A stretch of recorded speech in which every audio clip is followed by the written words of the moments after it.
Hi, I'm BJ Jones. I'm the Artistic Director of Northlight Theater, and we are honored to have with us Lynn Nottage, the author of Intimate Apparel, and the director of our production of Intimate Apparel, which sadly got only one preview out before we had to stop for the virus.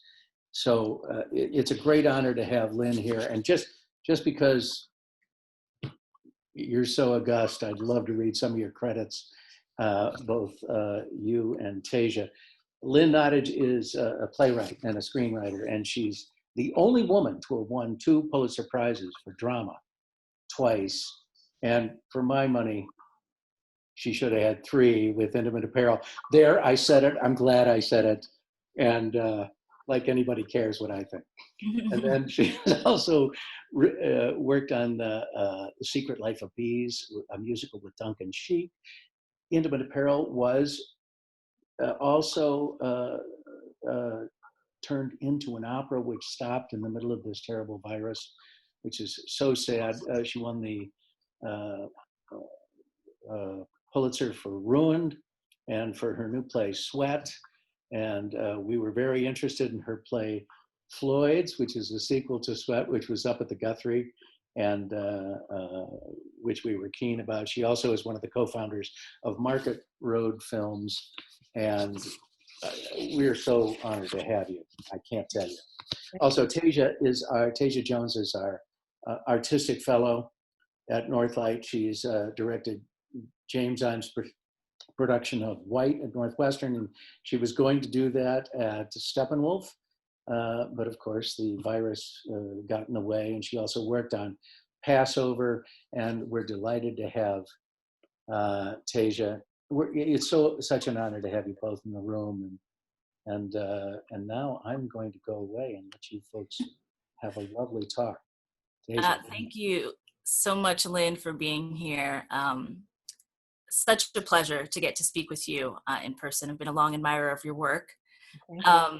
How are you? I'm doing as well as one can under these given circumstances. I'm really happy to be sitting across Zoom and connecting with you, another African American artist, and to just be in a space that feels welcoming at a moment when I feel challenged, and I feel sad, and I feel frustrated, and I feel often lonely. And so it's really lovely this afternoon to have this moment of distraction to talk about theater and talk about things that I actually love and want to get back to. I so appreciate that, and share many of those sentiments during this time. So I'd love to talk to you about Intimate Apparel a little bit, but I also just love to talk to you about your work and how you're thinking about this moment that we're in and that we're facing. For those viewers who don't know about the play, I'll just give a little brief synopsis. The play is about Esther Mills, who's a Black seamstress who sews intimate apparel, and it's 1905 in New York City, and she begins a correspondence with a Barbadian man working on the Panama Canal. And the play really follows Esther as she pursues love and success. And when directing Northlight's production, I was really inspired by the photographs called for at the end of each act of the play. And we really investigated that and researched lots of images from the period. And we also found inspiration in our own family photographs. And so our production really became about honoring and holding space for our ancestors and for our history, and for the aspirations of our ancestors, right? And all of those unknown men and women in those photographs. And so I'm really interested to ask you, why those particular snapshots? Why those particular captions that you included? Well, I will give you a somewhat long answer for which is actually a short answer, because I think to understand why the photographs, you have to understand perhaps a little bit about why I wrote the play, which came about soon after my mother died. My mother had amyotrophic lateral sclerosis, which is a disease that slowly robs you of the ability to move, but one of the things it also does is it robs you of the ability to speak. And literally just at the moment when I had so many questions to ask her just about our ancestors and about our history. It was the moment in which she no longer had any voice, didn't even have the strength in her lungs to push up air to give voice to those stories. And I found that devastating. And also it was around that same time, my grandmother began suffering from senile dementia. And those were the two elders in my family.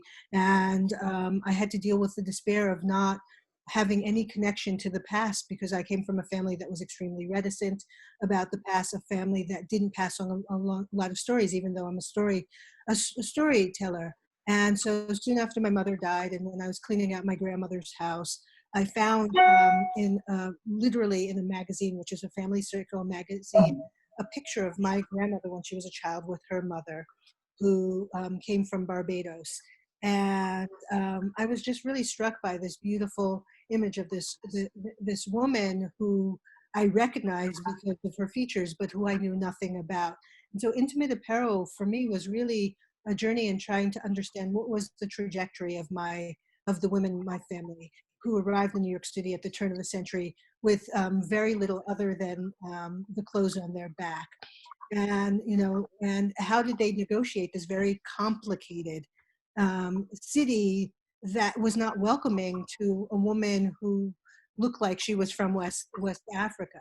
And so that's really how the play came about. But specifically, to answer the question about the photographs, that after we did the very first production of Intimate Apparel at Center Stage, I kept getting asked the question in talkbacks, well, why are you telling this story now? And I thought, isn't it obvious? I'm telling this story because for me, it's an excavation project, and it's a resurrection project. It's trying to connect to people in my past and understand who I am today. And I was incredibly frustrated by the fact that the question kept coming up. And so what I discovered is that by putting these bookends of an image of an unidentified Negro couple at the end of the first act, and the unidentified Negro seamstress at the end of the first act, it was explaining that these photographs that you see so often in the public record, in history books, in which the white people are given first names and last names, and the African Americans are unidentified. It was saying that next time you see these photographs, I want you to think about the rich and complicated histories of those individuals, that they're not unidentified, that there are individuals who had these complicated lives, like Esther in the play.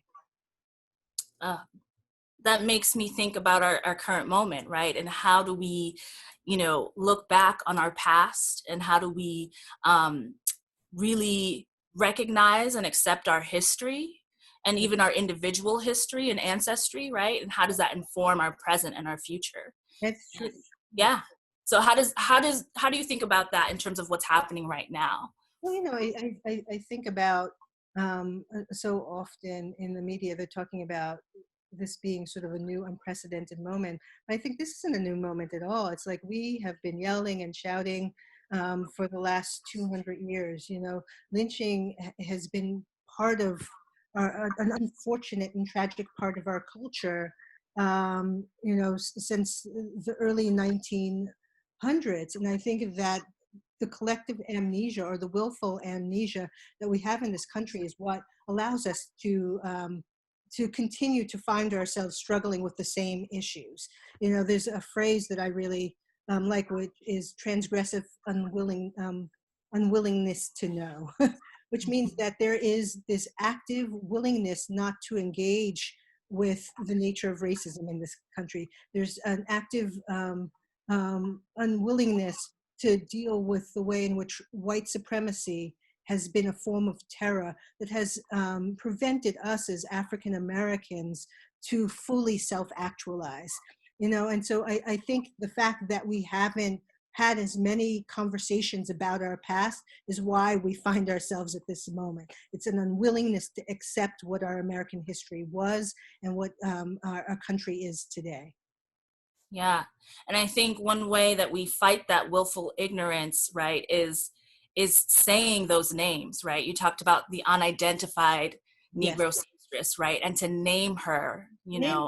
know her story means so much, right? It makes us not able to look away, right? Right. Or to understand the complexities of these lives, which, as you said, were not named and who were not considered to be important enough to be part of the public record. Right. The campaign of, say his name, say her name, right? Right. It really links to that. Yeah, it does have resonance. Yeah. Yeah.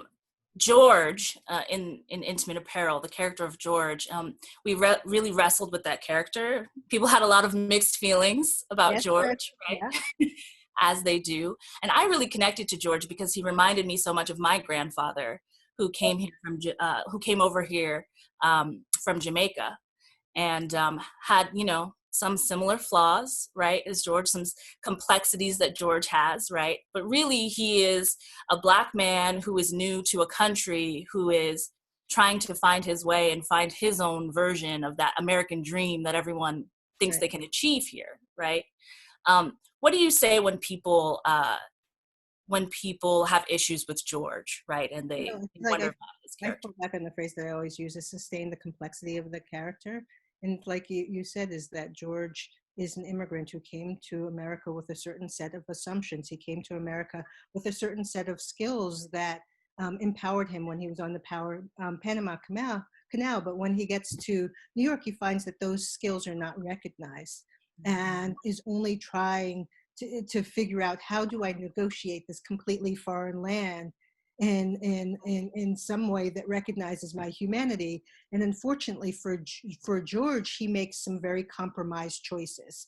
And I always say that he's a victim of circumstance. And I always like to think that if, George in the miniseries was allowed to have a voice that continued beyond this moment, is that he would do the right thing for Esther. I do think on some level that he really did intend to spend money on those forces and got lost in so that the speculation that he could earn more, because you think of how often we fall victim to wanting quick, easy money, and He's a victim of capitalism, really. Capitalism is that he was speculating in ways that ended up costing him quite a bit.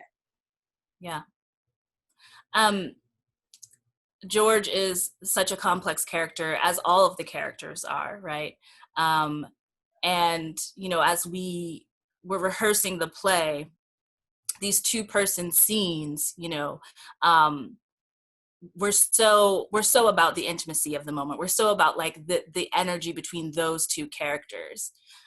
Even though the play is two-person scenes, how do you see all of those scenes, really coming together, right, to make a whole and one story?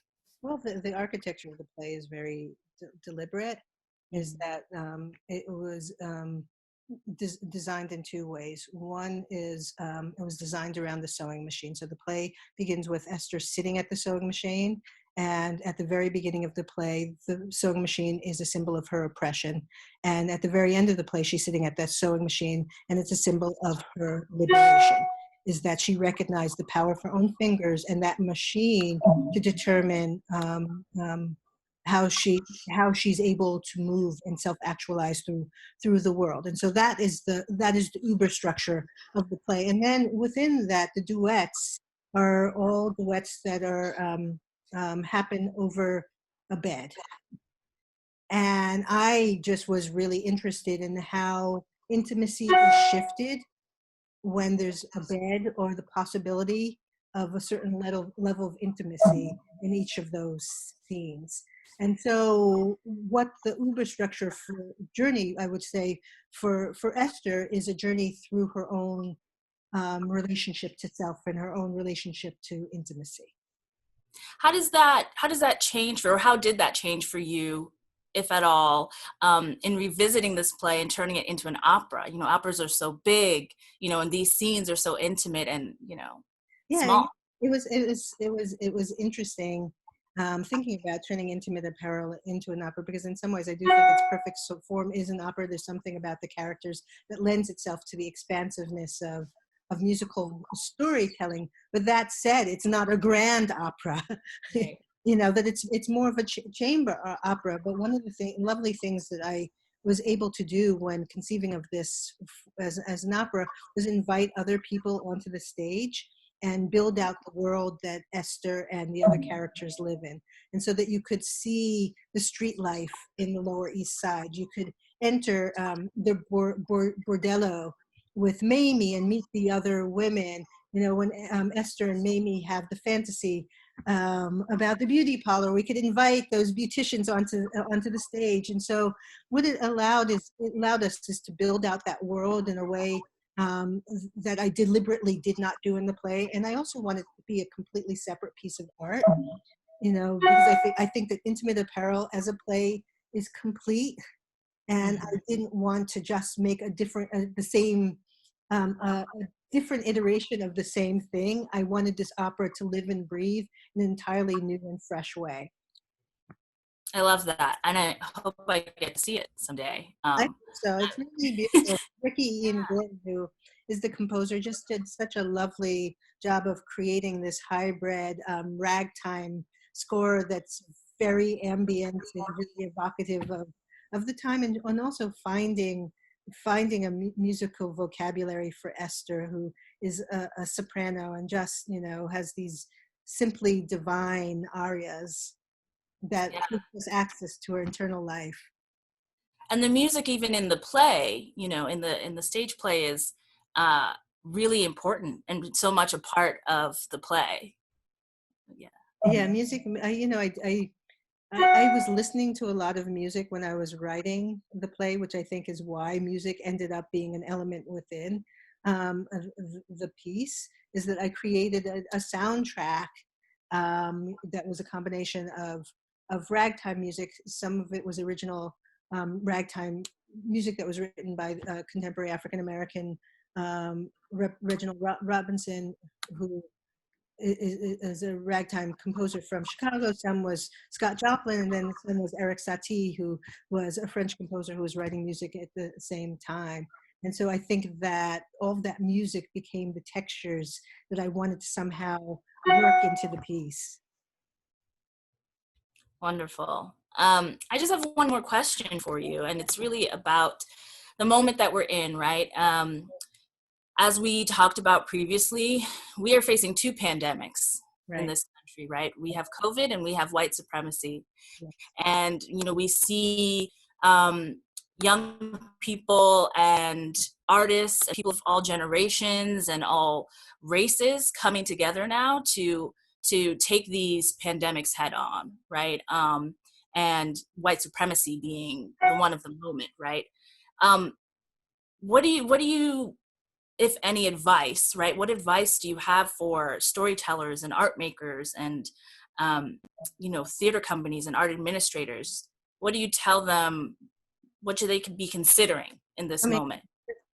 That is a multi-pronged question. Yeah. Because I think that I would tell different people different things. Mm-hmm. I think the institutions, and primarily speaking to institutions that are shaped and led by white leaders, is that they have to begin to understand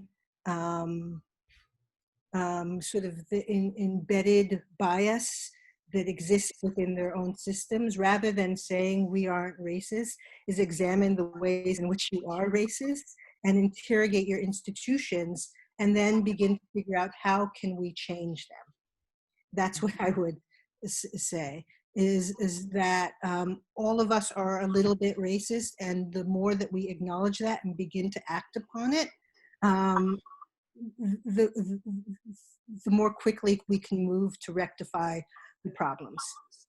With regards to the young artists and storytellers, I know that there's this immense burden to tell the story of what's happening in that moment, which at times can feel overwhelming, and quite frankly, it's really hard to fully comprehend the story when you're in the midst of it.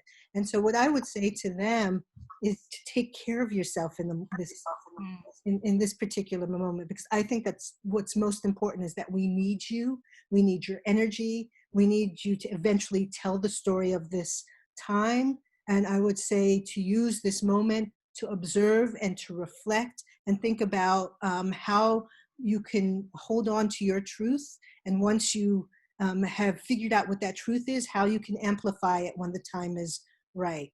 But in this moment, I think what we can't overburden our storytellers with trying to decode what's happening in this moment, because it's a very awesome task. Yeah, and it's still happening, And right? it's You know, still we're still happening. gathering. Yeah. Yeah. But I think, you know, we can pressure our institutions.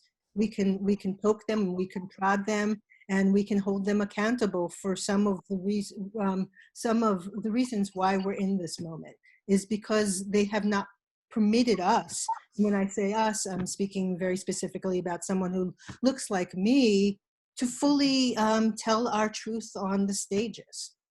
But so many institutions and theater companies are forced to take a pause right now during COVID, and they're trying to figure out how to get the next season up and how to maintain connection with subscribers, right? And I really feel like this is a time to do the work that you're talking about, right? To investigate how they can be anti-racist institutions, but also how they can, you know, reconfigure their institutions, right? Do you have any specific thoughts on how companies can be thinking about reconfiguring and re-energizing the theater? And I mean, and once again, that's a two-part question. I mean, in terms of reconfiguring in a way that is more inclusive, I think is one part of the question, and reconfiguring in a way that just allows theater to come back, which I think is another question, because as you said, theater is under siege by two viruses, one being COVID and the other being racism. I think that this is a moment of reflection and to unpack whether theaters have been serving communities in the way that they should, you know, rather than going back to business as usual, is trying to figure out how can we make a theater that is more inclusive, a theater that doesn't just put inclusion on the stage, but puts inclusion in the audiences and tells stories that are truly reflecting the complexities of what is happening today. I mean, I think that when we come back from this, we're really going to need theater to help us heal, and not just heal from the virus, but heal from what's happening right now in this moment, of which we feel the great fissure and divide in this country. So I don't know specifically how we can do that, other than through great self-reflection. But I think that theaters have to be active in how they interrogate themselves. I don't think it's enough to sort of post a letter saying that they're committed. You know, that commitment has to actually be filled with some form of action. But also as artists, you know, one of the things that I think we can say, because we're taking this pause, that if theaters don't make the commitment to building a new institutions that are more inclusive, that we don't have to go back. You know, we can say at this point in time is that we will no longer permit you to do our plays. You know, I feel actually that kind of fatigue is, if you're not going to support me in the totality of who I am as an artist, then why do I need to come back to that institution? And the totality of me as an artist is that I not only come with my words and my creativity, I also come with an audience. And I want my audience to feel invited across those thresholds. And if they're not invited across those thresholds, then we have to find and build institutions where they are. I couldn't agree more. Thank you so much for your time and your energy today. Thank you so much. Thank you so much, Lynn. That I get to see your production. And I hope so. You know, I feel your pain. It's hard, but we'll come back, and we'll come back strong. Well, we intend to come back. I hope you'll let us come back, Lynn. We love your work. We Thank admire it greatly. And I really appreciate everything you've said today. And know that we are listening and we are feeling and we're behind you. Well, thank you.